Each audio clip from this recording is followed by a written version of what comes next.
And then there were 8. 8 more teams. Yes, teams. Awesome. Exactly what I was saying. Not 8 polos, 8 teams. The water parade? So this is the calling the Audible, the Ebony and Arby Show, the Division E podcast, as we are rapidly approaching Final 4 weekend, Final 2 weekend, and then of course the finals next week. You have the Sportier Cage. That's where, Mo, if you're down to your final 2 jerseys, you can get refills for next season by visiting. Or perhaps they might have an overnight expedite and get your uniform ready for the FPF finals on August 7th. Just don't try it. No. Anyway, point being, Sportier is the official sponsor of the FPF. And of course, you can get your football jerseys for next year, or perhaps basketball, soccer, even hockey, for those who play fall sports before the FPF. Speedos. Swimming potential Speedo, that is correct. Badminton, yes. We can do that as well. And for those who Baddest of the racket sports. And for those who are watching this right now on the podcast, unfortunately, You picked last week, not me. yes. Yeah, it doesn't matter. I'm a blow this. Terry distracted me. No, so the thing is, I was there when I first got there. I'd spoken to my brother. I said, look, if you want to have a chance against them, just march the field, take as much time as possible, get James DeAndre off his game, play cut three deep. And then when we got there, he informed me Josh Levine had food poisoning, would not be there. Josh Levine would act as their third safety, their third defender against deep passes. So him not being there didn't allow them to do the thing they need to do schematically to have a chance to win this game. Yeah. So that it played out exactly as you had thought. So Francois Martin was good at the beginning, and then as he felt the pressure, as the Spartans were putting up points, and it was legitimately Gronky Kong drove the field. James Andrew threw one post over the middle touchdown. So, after 8 Gronky Kong plays and 1 Spartans play, it was 6-6. It opened up the floodgates. Absolutely, and so what I will say though is I actually had the chance to watch Spartans for the first time this season in person. Did they bark at you? No, they didn't bark at me, but I got to witness the chant. So it's kind of cool. I got to talk to the guys before. Really good guys, honestly. They're really good guys. I like them. How does the chant go? You can't. Spartans, what do we do? That's the one. Master leads the way. Honestly, it was cool to see that they were able to continue their game plan into playoffs. What caught your attention? LBJ, Dirty Mike and the boys. LBJ winning this game 44-27. It was very close at first. In fact, it was essentially an 8-0 lead. Or 8-6 lead, pardon me, between Dirty Mike over LBJ. And it was very close. In fact, at halftime it was 19-15. And one of the Dirty Mike players said, hey, we're close enough. I go, well, yeah, you still have another half to go. And at first, it felt like LBJ was a bit nervous. The dude had an okay game, not a great game in the first half. Second half, he came on stronger. A lot of drop balls here, a lot of mental mistakes from LBJ in trying to win this football game. And they pulled away late in the second half of this football matchup. Whereas with Jordan Allard, slow out of the gates. 2 INTs, a couple of 4 and outs.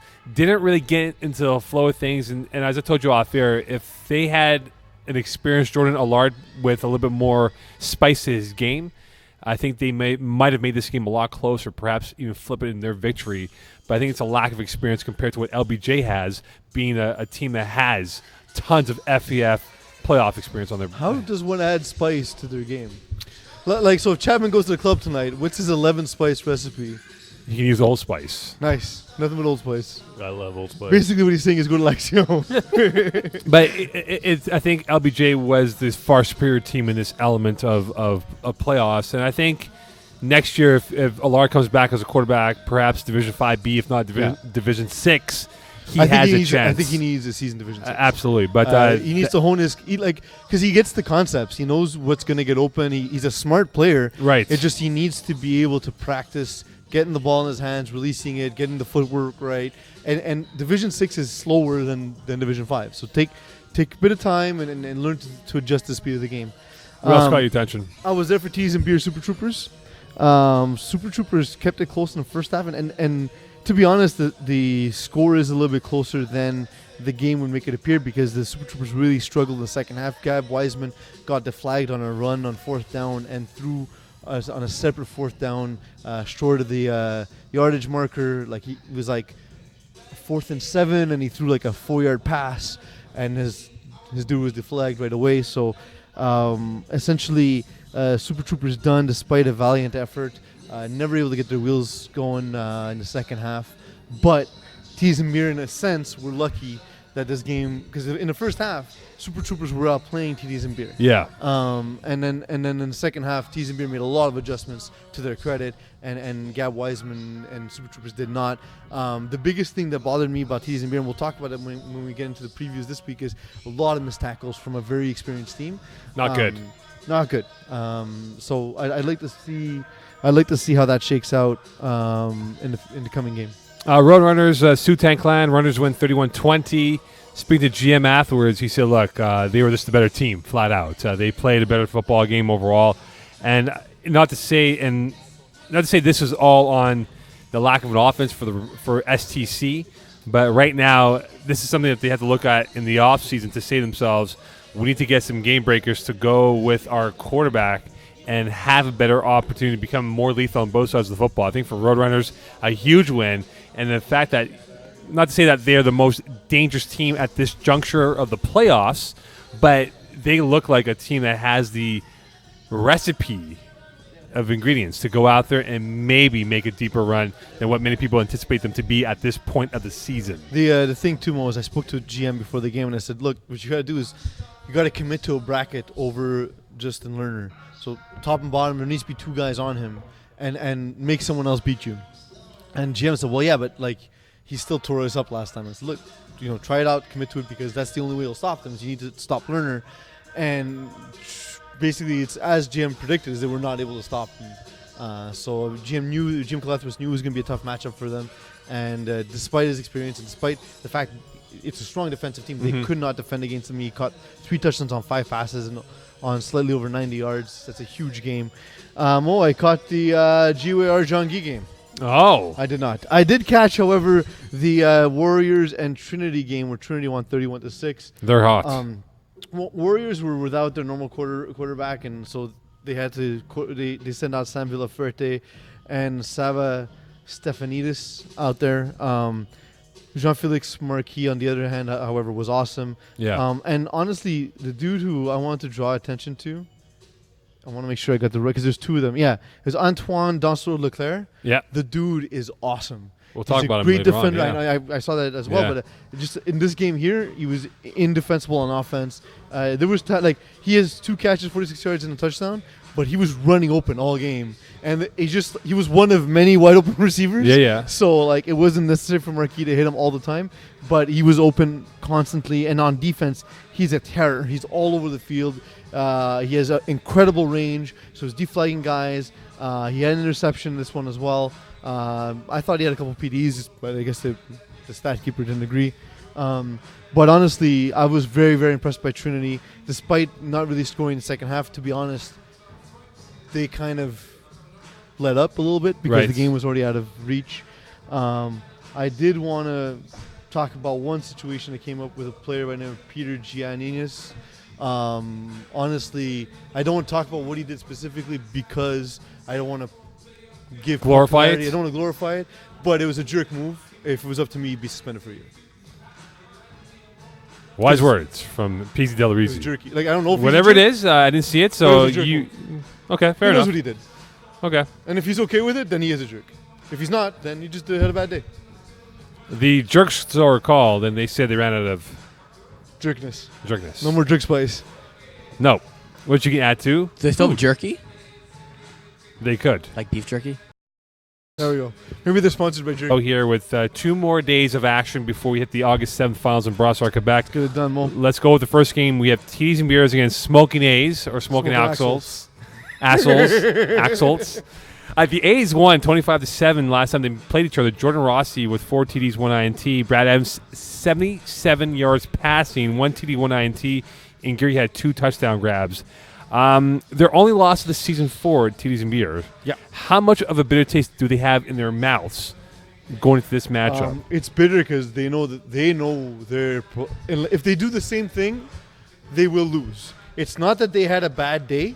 It's the things that they wanted to do, Smoke and Axles took away, and TDs and Beer never adjusted. So what I will say is this week adjusted really well against Super Troopers. Yeah. But they're gonna have to make adjustments in this game, and it's very simple. The adjustment is done pre-game because a lot of times Smoke and Axles will give you their look. They want to play a very aggressive cover 2 because they have 2 big, tall, quick, physical safeties in Jason Kokolakis and Jason Rossi. Yeah.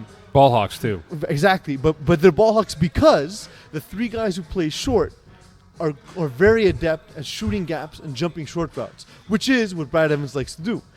So the reason why those guys have all those interceptions is once you see that they're jumping all the short routes, quarterbacks tend to just put it up there. Mm-hmm. And that's dangerous because your receivers will not beat them all the time. What you need to do is stretch the safeties and be able to hit that second level, the intermediate level. So run a flood where you have sort of a deep receiver, intermediate, short, and then that intermediate area at about 7 to 10 yards should be open all game, and you'll force the Smoke and Axles to adapt to you rather than you having to adapt to their defense. Well, on the flip side of things, that performance by Brad Evans against the Smoking A's was his worst passing performance of the season. Smoking A's have a lot of INTs, and you mentioned about the fact that if he's going to win this football game, does he go away from certain players? You mentioned 2 in particular, Kokolakis and, of course, Rossi being the 2 linchpins in the back end of that defense. But in hindsight, though, who does he attack, though, if he's going to win this football game? You can't worry about who you're throwing the ball to or which defender's on the field because the way to beat them is schematically. It's if they're in cover 2, you need to call the routes that exploit the cover 2. You need to go 3 deep or you need to flood zones, either left flood, center flood, right flood. Yeah. Otherwise, if they're going to be in 4-1, which is the only other defense I think they can conceivably run given the level of athleticism on TDs and Beer, then you need to attack that. You need to, again, send the wides deep, 1 slot to attack the safety, and then you have the rest of the middle of the field wide open. So Brad Evans is a smart football player, despite his choices of attire. He's Hawaiian shirts? Yeah, always. But he's smart enough to know this is what you have to do. So I expect to see a different Brad Evans. If he does the same thing he always does, they're going to get blown out, and he's going to throw another bunch of picks again. So, all right, on the flip side of things here, who needs a bigger game this weekend, Chris Brockwell or Jason Rossi? Jason Rossi. Really? Jason Rossi. Because, honestly, I don't expect this game to go the way it did last time. So I think he won't have as many possessions. He's going to be very effective. Like I said, I think Brad Evans is smart enough to make the adjustments. Jason Rossi, on the other hand, he needs to realize every possession I have needs to lead to a score. Yeah. Because I don't think they're going to get more than 6. So 5 of 6 need to be scores. Because it takes 5 scores minimum to win in the playoffs in FPF. And against TDs and Beer. I disagree. There's a certain person to my right who won with 2 scores. But that was 100 years ago when nobody could score. That's when there wasn't as much talent as there is now. Let's not forget about the other quarterback, Jordan Rossi. Yeah. Alex Torres, can he make things difficult for the younger Rossi? Sorry, I read Jordan Rossi for the previous question. Oh, my so Jordan Rossi has to step it up. But Jason too, because Jason's the leader of the team. So definitely he has to, because he's the one who has to get his boys to play the way they need to play. So can Alex Torres make it difficult for Smoking A's rushing the quarterback? Yeah. Alex Torres is tall. And the thing that he does well is take away that middle lane. But Jordan Rossi moves a lot. He runs a lot side to side. So what he's going to have to do is cut off the angle. The most important thing that he can do is take away the quick out to snapper. So take a wide angle as you're rushing, take away the angle of snapper, then attack the quarterback. Jordan Rossi's not a quick release quarterback anyway. So I think that if they do that, if he's able to do that, he'll be very disruptive. Quickly, I saw them play a couple times. You're tall, Rusher. You know what I'm talking about. Yeah, of course. You're right. I think Rossi uses the middle quite often, and if you can take away that, it makes him throw the football outside the numbers. I mean, if there were numbers on the football field, the imaginary numbers, I think that would be a big advantage for the TDs and Beers. GYR Roadrunners. GYR won this game 18-12 way back in mid-June. PJ Belk, 3 TDs, 2 INTs. Yanukulias had 2 TDs, 2 INTs. He even said this was probably his worst output in terms of the direction of the offense. Does it hurt or benefit GYR with a week off because of what happened last week? Unless the rest of the team was down at the Bring Your Own Beer strip club in Atlantic City, it's going to hurt. And the record, by the way, for those who are curious to know, whoever comes off the bye week, regardless of division, has not been advantaged for the team with a rest week, essentially. Historically in FPF, that's been an issue, and I think it's going to be here as well because they're not an experienced team that has the timing down and stuff that you'll see from, like, a lot of teams have been together a long time. They don't even bother practicing for the season. They'll go game one, they'll put up 40 points because they're just used to playing with each other. PJ Bellick is still developing that with his team, so I think it hurts GYR to not have had, and I think they would have feasted on Jean-Guy. So I think they would have crushed them. They would have had a huge momentum boost going into this game. This is one thing I noticed because I score kept this game, the trash talking between these two teams. The referees gave them warnings throughout the course of that matchup with what the jibber-jabber was going back and forth here. Could it happen where it will cost one of these teams this weekend some valuable yards? Because I think it will. I think we will see that. It's more than yards. It's the plays off. Like, if you lose one of your key guys for 5 plays, that's a bigger deal than losing 15 yards. Because the 15 yards, you'll punt it away, and both teams have a good defense, so they'll be able to manage. But losing one of your key players for 5 plays because he talked, that's an issue. And if one were to be smart about trash talking, the best thing to do is to speak loudly and generally and never specifically to a referee or to the other team. You know what I mean? Like, if you and I are the same team, and I'm talking about the Eternal Hunger and Master Control, I'll say stuff out loud, but I'm not going to say it directly to him, because if I say it directly to him, that's not a mag flag. If I say it to Eagle who's refereeing the game, that's not a mag flag. But if I say it to you, hey Mo, this guy's a real son of a gun, then no one's going to fly. Justin Lerner, we talked about him before. He only had 1 catch for 40 yards in a TD, and that was late in the game, which they finally got him involved. Do they need to force feed him the football early and often to A, get a rhythm, and B, to really have his presence be felt in this matchup? The game plan seems to be for Lerner to hit him up deep. So if the deep's not there, don't force it. Take it when it is there, like it was in this game. Lerner's going to have an impact on defense anyway, so he'll have his impact felt. But I wouldn't force feed it. There's no. You should always be throwing the concept. Don't throw to your receiver. Throw to the concept that's open. All right. So on the flip side of things, here you look at the runners' defense. They're very ball hawkish. Should they be worried about Daniel Chen, who had 2 TDs against him with his underneath routes, or Niederman, who was able to stretch the field with his height, but most importantly, his size going east-west with his range of catching radius? Niederman's the guy we talked a lot about defensively, so absolutely, he's an impact wherever he is in the field. But I think Daniel Chen is the guy we haven't even talked a lot about, although he will be mentioned on this show, I believe. He was. We talked about his bandana 3 weeks ago. But also, because we're mentioning the All-Stars. Oh, yes. Yes. Chap, you might want to bring up the All-Stars because Terry butchered it last week. We'll do that at the end of the show, the All-Stars. So, yeah, and then the other thing is Daniel Chan's an experienced player. He's not a guy that a lot of people know about because he's played in Division 5. But he's an exceptionally smart defender. And he's really good on the offensive side of the ball. He's just a guy who's smart and he understands spacing very well, and that's a thing that can take advantage of,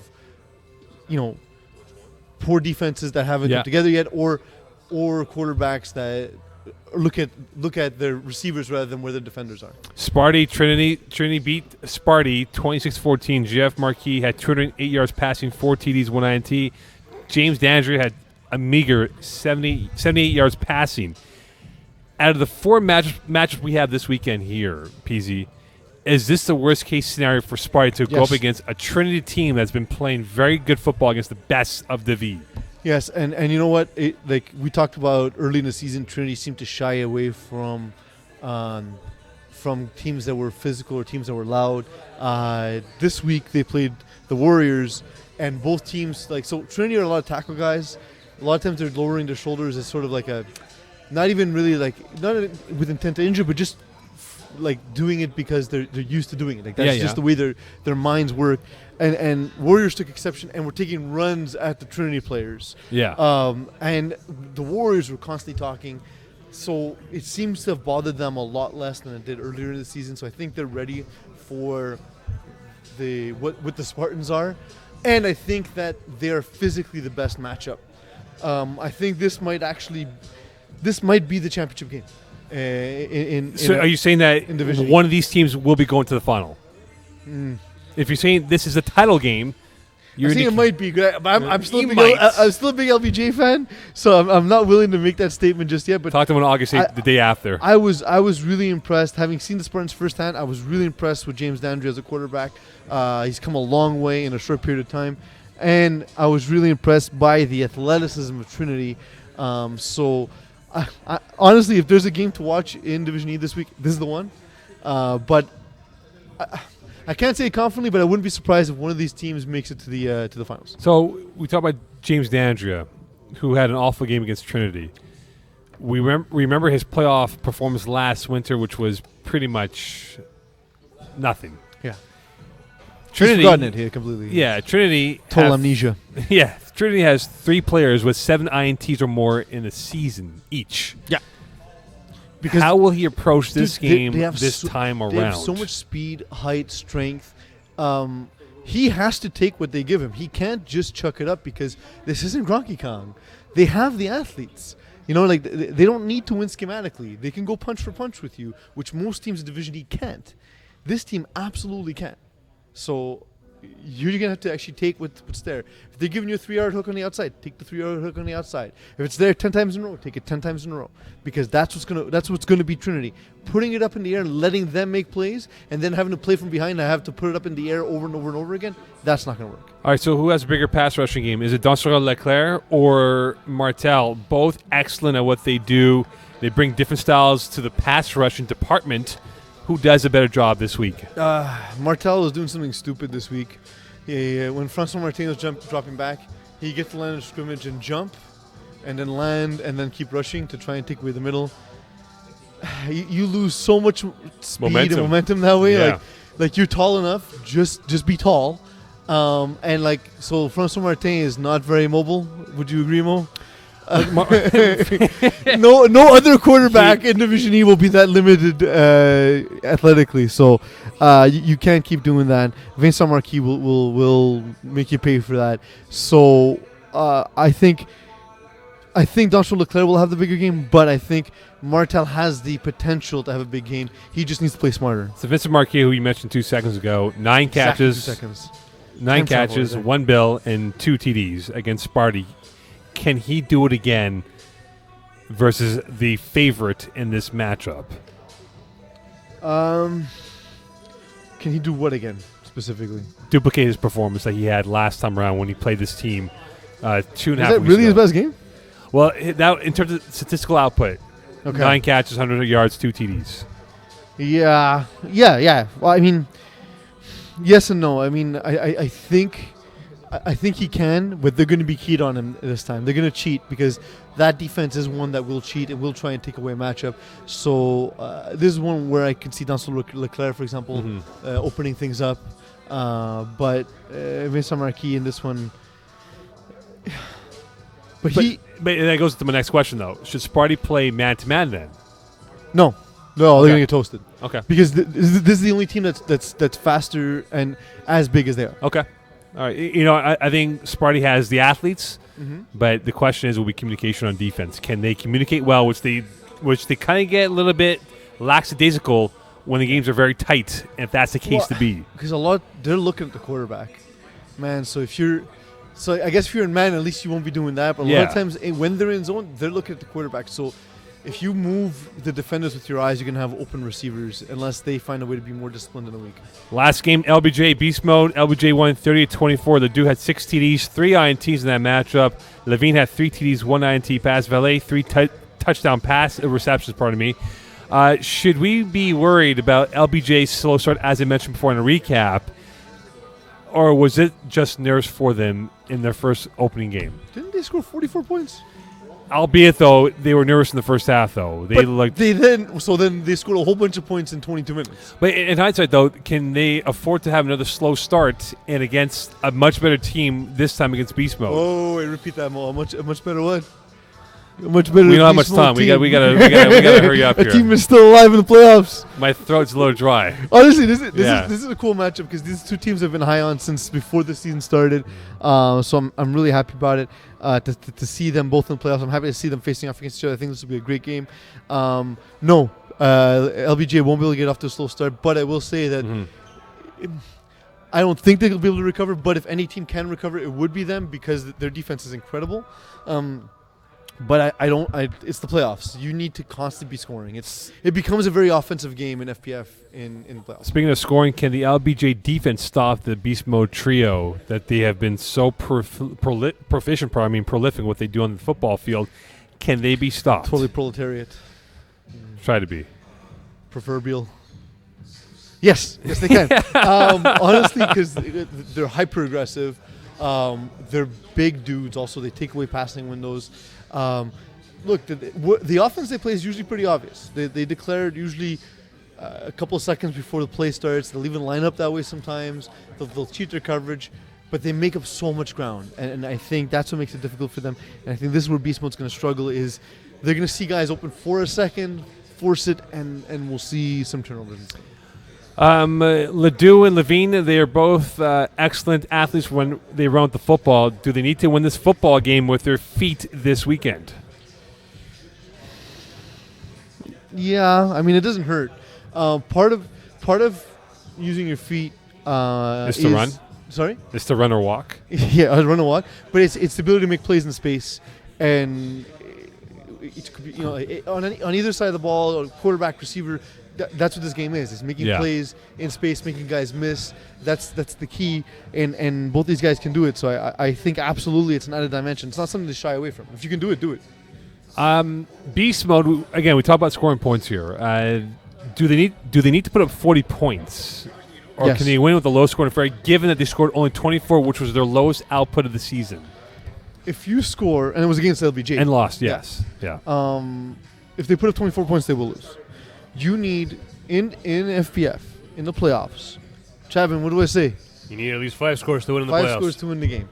So they need at least 30 points. So if they score 30 points, if they score 5 touchdowns and lose the game, you can be kind of happy about that. You can pat yourself on the back, say it was a good season. But even at that, it might not be enough because this is one of the premier teams. So I think not necessarily 40 plus, but you're going to have to score 5 and get some converts. You'll need to be in that 35, 36 range to be competitive in this game. Or perhaps they can score 4 touchdowns with 4 2-point converts, which would give them 32 points. Also it's acceptable. Bold. It's bold. Are we doing the All-Star announcements now or after the picks? Are you ready? I got them. Here, zip right through them. Here we go. Let's go. So a list of All-Stars for Division E. You have Brad Evans. Nice. He is no longer the All-Star format. Eagle, tell us about the All-Star format. Yeah, go ahead. Please. No, I want one of you guys to do it, not me. Eagle, come You on. have the mic in your hand. Be Just do useful it. for once. All right, from what I understand, it's a draft format where depending on the quarterback and the receiver, you get different amounts of points for scoring touchdowns. So, for example, if you have a Division One quarterback quarterback thrown to a Division One receiver, you'll get 2 points. But if a Division One quarterback throws to a Division 6 receiver, the team gets many more Or points. divvy to divvy. Divvy. Sorry, yeah. I'm still because we did it last time in winter. So, Yes. essentially, it's a lot of fun. It's the most fun we've ever had with an all-star format. The draft kind of makes it interesting. You get to play with guys you never would have played with otherwise.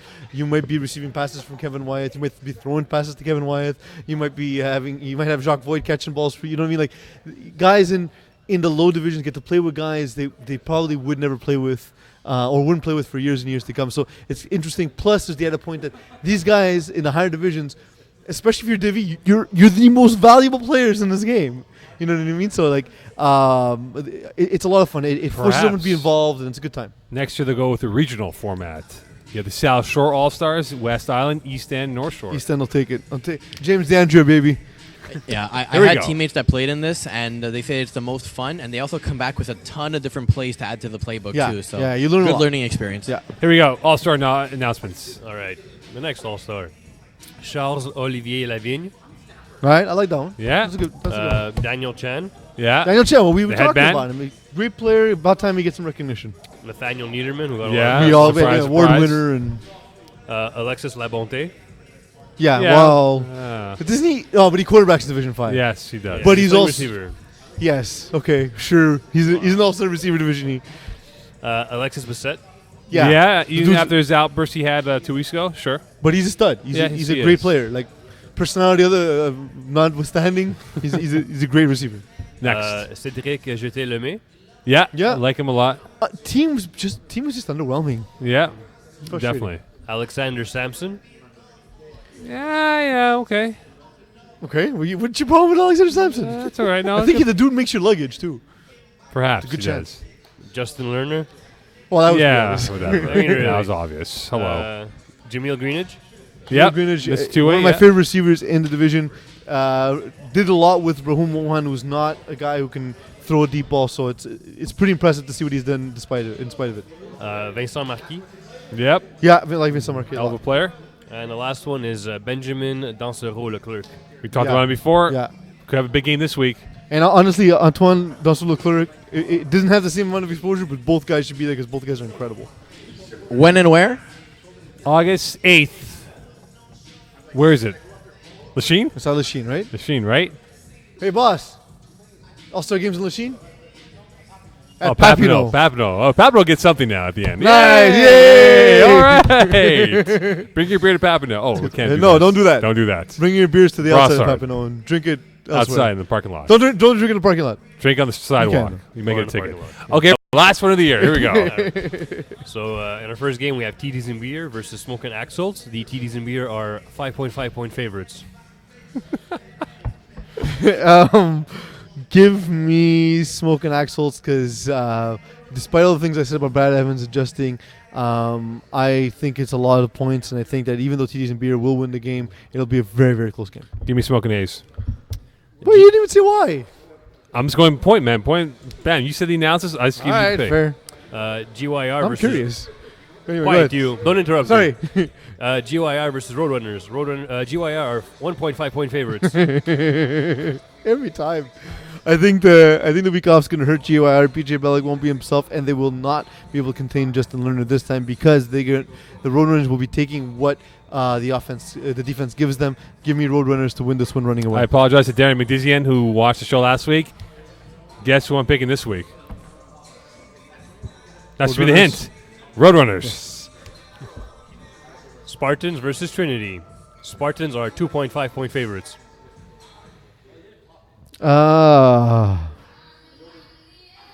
Give me Trinity. Trinity for the win. You do the analysis this time, Will. Sparty. I think they're due. I think they have something in their They're due? back pockets. Wait, are they I think they're pregnant? due. They're due for a deep playoff run. A lot that they're playing for.